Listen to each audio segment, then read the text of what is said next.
Sam my Steez, know what's going on? Yes, Lord.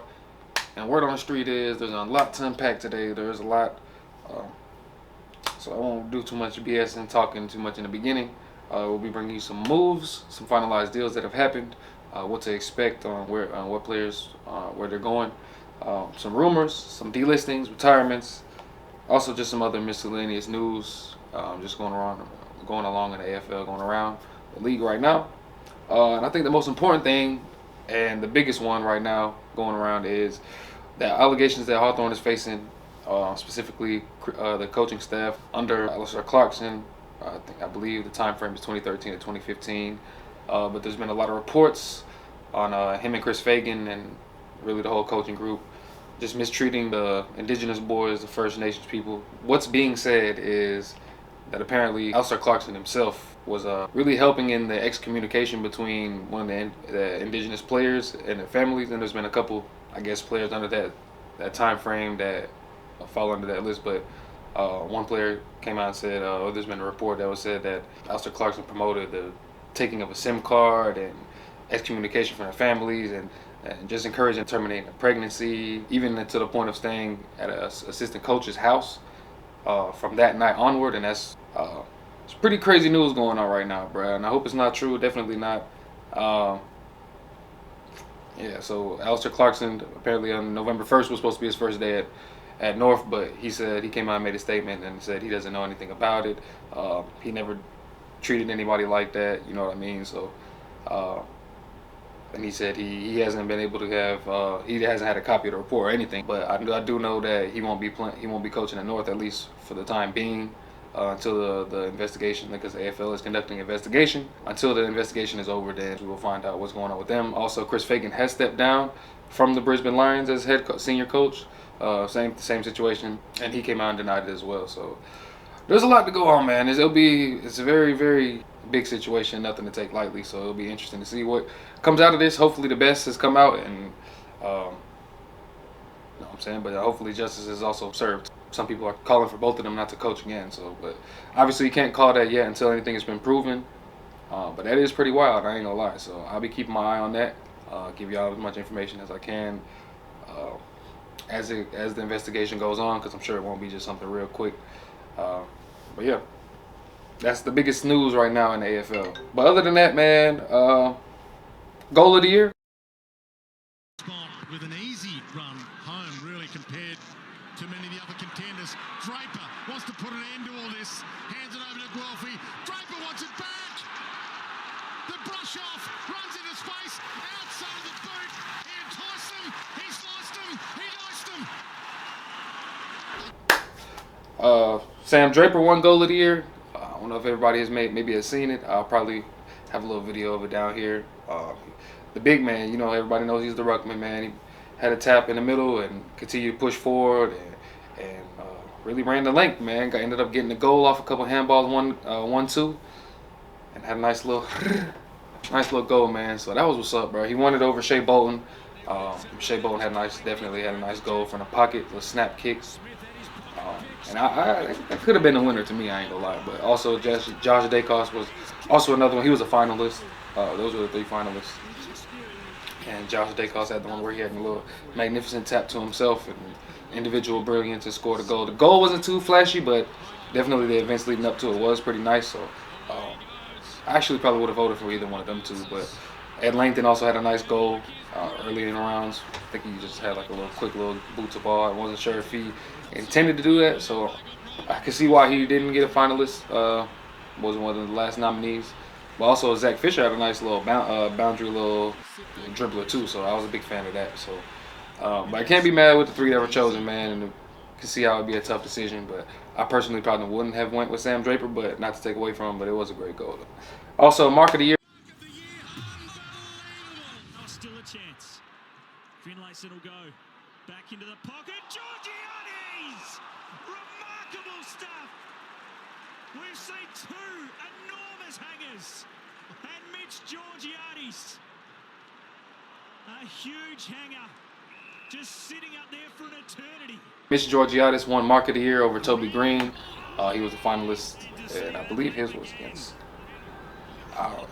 Toby Green had the mark against us, if I'm not mistaken. I think Adam Sod had a nice ass mark too, but that wasn't one of the nominees. And also over Charlie Spargo's nice mark, I probably would have put it on. Maybe nah. I think the Mitch Georgiadis is well deserved, bro. He, big body man, and he ended up. And I think I don't know. He looked good in the air, bro. I think one thing sometimes like big men don't look good in the air or whatever, but he really stretched out for that one, bro. So I was impressed by that, and I really can't argue that one, man. But there were a lot of nice marks going on around the season, so it'd be a tough decision to really just go and pick one, but I'm not mad at that one. Also, just some random other AFL news.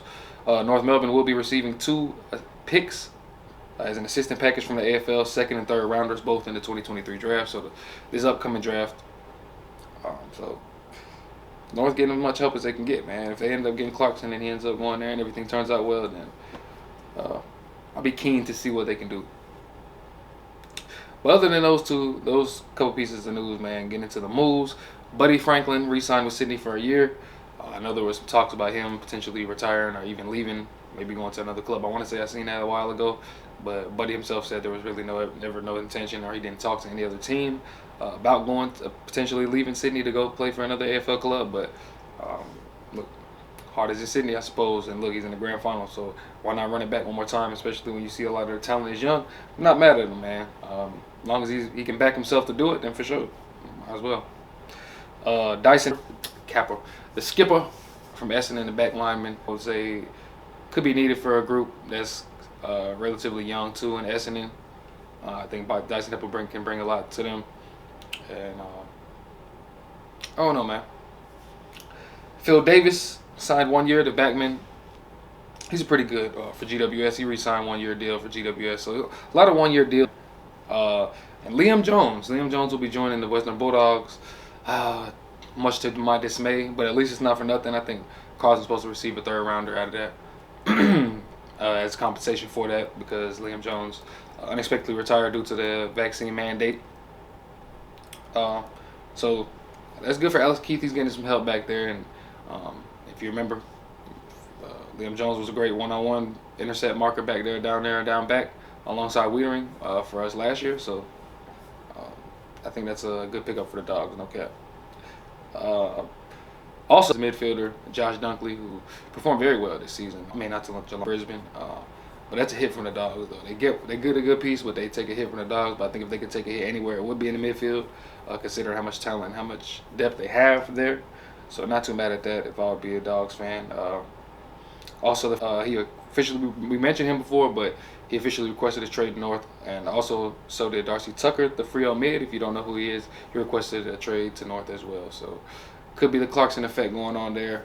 Freo's losing. And also, speaking of Freo, Rory Lobb trade was denied. They're not trying to move on from what I know. He's not trying to give up on, but might be stuck there down in Freo, man. For another year, man. And Bobby Hill trade request has officially been filed. Officially requested a trade to Collingwood. I know it's been in the rumors, but that's confirmed now. So expect him to be a pie. All right. So as far as rumors, man, Lloyd Meek, he's the Freo ruckman. He's not really able to get much time, and especially with rumors of Luke Jackson coming in, he probably wants to get out of there. He requested a trade, or didn't request a trade, but wants to go to Hawthorn. That's where he wants to go specifically. And I'm not mad at you, man. They got young talent down there. If they get 2 young ruckmen, this might not be much time for you, bro. So go ahead and request a trade. And considering that they honor that a lot, go ahead and get that boy out of there. But it'd be funny because that means everybody with Rory Lobb's trades getting honored. Jack Bowles, he wants to explore trade options from Gold Coast. It didn't say specifically where, but we do know that he wants out. So good luck to the young man in getting a job somewhere else. Jack Bytel, the St. Kilda mid forward, he's linked to Essendon, so just keep an eye on that. I'll just keep updating you on whether that gets confirmed, when that gets confirmed, if and when, or if they end up going to somewhere else unexpectedly. So as far as delistings, we have Collingwood, Colin Brown, Isaac Chugg, Tyler Brown, and Liam McMahon, all delisted from Collingwood. Joel Weston and Connor Blake, both delisted from Freo. One from Melbourne, Fraser Rossman, and then the trio of Hugh Dixon, Tom Joyce, and Jackson Nelson from the Eagles. So all those are delistings.